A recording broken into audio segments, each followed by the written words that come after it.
जय हिंद मित्रांनो, आपल्या युट्यूब चॅनलवर मी सर्वांचं मनापासून स्वागत करत आहे। आजच्या या व्हिडिओच्या माध्यमातून आपण 23 नोव्हेंबरला झालेला महा टीईटीचा पेपर खऱ्याच अर्थाने फुटलेला आहे का?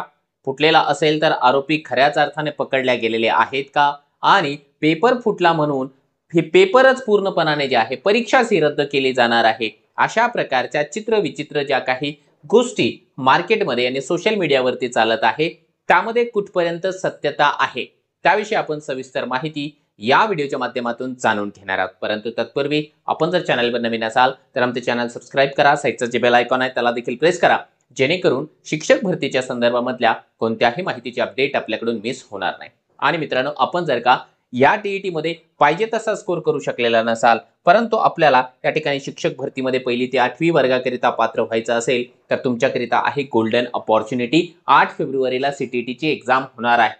त्या एक्झाम करिता तुम्हाला जर मार्गदर्शन हवं असेल तर तुमच्याकरिता मार्गदर्शन अवेलेबल आहे। त्याकरिता आहे मिशन सीटीईटी बॅच। या बॅच मध्ये तुम्हाला डेली लाईव्ह लेक्चर्स असेल, रेकॉर्डेड लेक्चर्स आहे, पीडीएफ नोट्स आहे, टेस्ट सिरीज आहे, डाउनलोड करून पाहण्याची सुविधा आहे। म्हणजे एकूण संपूर्ण जे काही पॅकेज आपण प्रत्येक बॅचला देत असतो तो संपूर्ण पॅकेज तुमच्याकरिता अवेलेबल आहे। याकरिता तुम्हाला काय करावं लागेल, मास्टर टीचर हे प्ले स्टोर वरून ऍप्लिकेशन डाउनलोड करून घ्यावं लागेल आणि आज आता ताबडतोब आपल्या अभ्यासाला सुरुवात करून द्यावी लागेल। आता आपण जाऊया आपल्या महत्त्वाच्या मूळ प्रश्नाकडे की खऱ्याच अर्थाने टीईटीचा जो काही पेपर आता झालेला आहे तो फुटला होता का?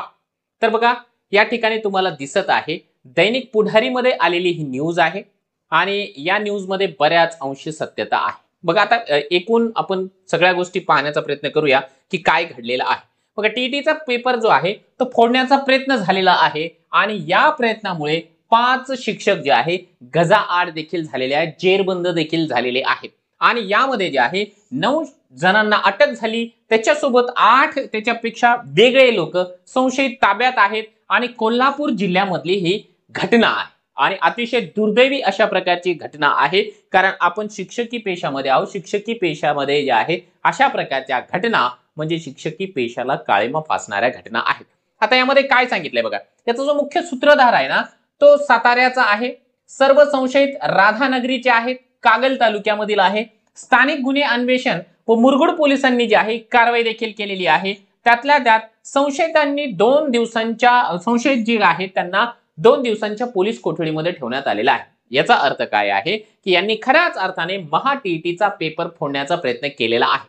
आता यामध्ये खऱ्या अर्थाने 9 जणांना अटक करण्यात आली। त्यांच्याकडे जे आहे एक प्रिंटर आहे, 90,000 किमतीचं 9 मोबाईल आहे, 15 लाखाची कार आहे आणि सही असलेले धनादेश म्हणजे चेक देखील आहे। असा 16 लाखांचा मुद्देमाल या लोकांनी जे आहे जप्त केला, या पोलिसांनी जप्त केलेला आहे। या ठिकाणी आपल्याला आरोपी दिसत आहे। आता हे नेमकं काय करणार होते तर लक्षात घ्या, यांनी जे आहे उमेदवारांना एक गोष्ट सांगितली होती, काय तर 3 लाख रुपयांना पेपरची झेरॉक्स ते लोक देणार होते। टोळेमधील दत्तात्रय चव्हाण व गुरुनाथ चौगले हे दोघे राधानगरी तालुक्यातील असून ते टीईटी परीक्षा सुरू होण्याच्या अगोदर विद्यार्थ्यांना प्रत्येकी 3 लाख रुपये घेऊन पेपरची झेरॉक्स देणार होते। त्यासाठी संबंधितांना या ठिकाणी जे आहे बोलावून त्यांच्याकडून मूळ शैक्षणिक कागदपत्रांसह प्रत्येकाकडून कार, कोरे धनादेश आणण्यास सांगितले होते। या दरम्यान पोलिसांनी सर्वांना अटक देखील केलेली आहे। म्हणजे हा एक प्रयत्न झालेला आहे पेपर फोडण्याचा। परीक्षेच्या पूर्वी पेपर दिला जाणार होता, त्याची झेरॉक्स दिली जाणार होती, 3-3 लाख रुपयांना एक झेरॉक्स ते देणार होते। अशा प्रकारे आपल्याला या ठिकाणी या बातमीवरून लक्षात येतं आहे। आता हीच बातमी पुढच्या पानावर देखील आपण कंटिन्यू करतो आहोत। गुरुजीच पेपर फोडायला पुढे आणि निलंबित होणार आहे। आता यामध्ये ना खऱ्या अर्थानं शिक्षकच बांधव आहेत, ठीक आहे। जे लोक त्या ठिकाणी एक प्रकारे एजंट म्हणून काम करत होते ना ते शिक्षकच आहे। हे देखील आपल्यासाठी दुर्दैवी आहे, कारण आपण या ठिकाणी पिढी घडवण्याचं काम करतोय आणि अशा कंडिशन मध्ये जर का शिक्षक आढळले तर ते फार वाईट वाटतं।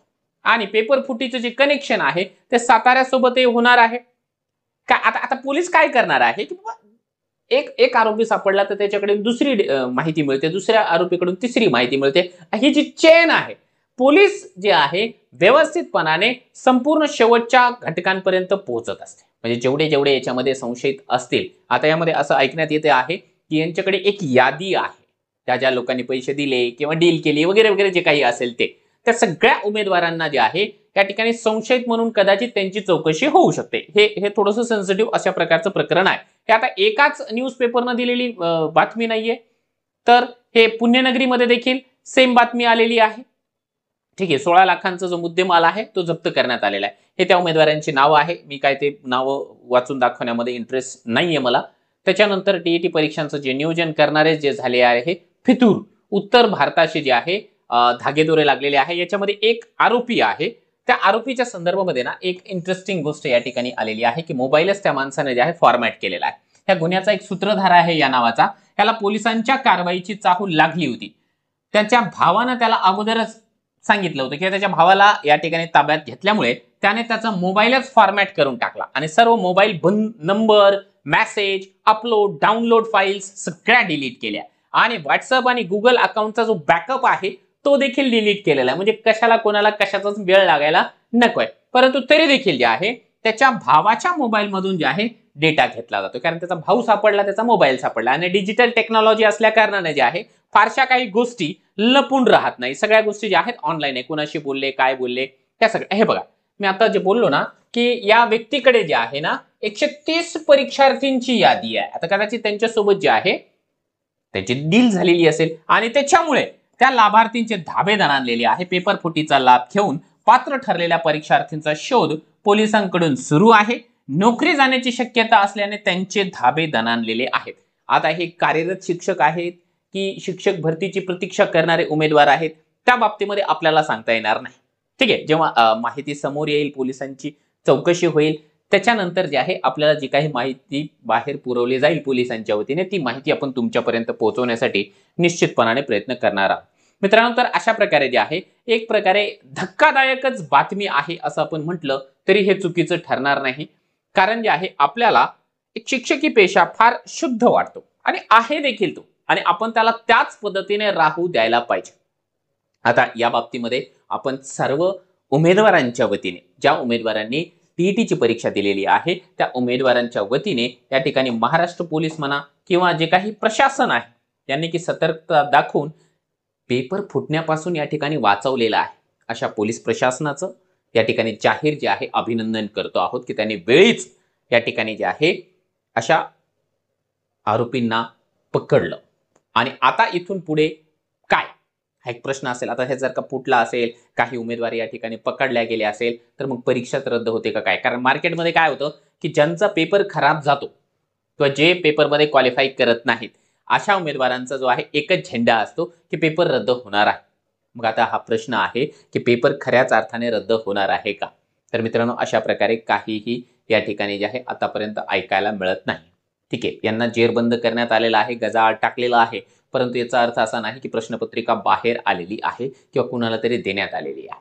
याच्यापूर्वी एक वेळेस परीक्षा रद्द झालेली आहे, परंतु यावेळेस परीक्षा रद्द होणं जवळजवळ अशक्य वाटत आहे. कारण बाकी महाराष्ट्रभरामधल्या कोणत्याही कानाकोपऱ्यामधून ऐकायला मिळालेलं नाही की पेपर फुटलेला आहे, आमच्यापर्यंत आला होता किंवा अर्धा तास पूर्वी आला होता किंवा 1 तासाभरापूर्वी आला होता, असं कुठूनही ऐकायला मिळालेलं नाही. किंवा याही उमेदवारांकडे जे आहे प्रश्नपत्रिका सापडली म्हणून स्पष्टपणाने कुठेही सांगण्यात आलेलं नाही. ते फक्त तयारीत होते, पेपर फोडण्याच्या तयारीत होते, असा शब्द त्या ठिकाणी वापरलेला आहे. त्याच्यामुळे बिंदास्त राहा. ज्या आपल्या परीक्षार्थींचा रिझल्ट पॉझिटिव्ह आलेला आहे, 90+ मार्क्स आहेत किंवा कॅटेगरीवाल्यांना 82+ मार्क्स येत आहेत, त्याने रिलॅक्स राहायचं आहे. कोणत्याही प्रकारची चिंता आपल्याला करायची नाही. पेपर रद्द होणार नाही, पेपर परतही होणार नाही. आणि ज्यांचा पेपर खराब गेलेला आहे त्यांनी अफवा पसरवण्यापेक्षा माझं त्यांना सजेशन असेल की आपण जे आहे सीटीटीची परीक्षा येते आहे 8 फेब्रुवारीला, त्या परीक्षेची तयारी करायला सुरुवात करा, जेणेकरून जे आहे आपण अगदी 2 महिन्याच्या अंतरामध्ये टीईटी जर क्वालिफाय नाही करू शकलो तर सीटीटी नक्की क्वालिफाय करू शकता. तर मित्रांनो, तुम्हाला या संदर्भामध्ये काही मत व्यक्त करायचं असेल की कशा प्रकारे हे सगळं पेपर फोडण्याचा प्रयत्न झालेला आहे, तर आपल्या कमेंट बॉक्सला जे आहे तुमच्या शब्दांची प्रतीक्षा आहे, तुमच्या त्या स्टेटमेंटची प्रतीक्षा आहे. व्यक्त व्हा.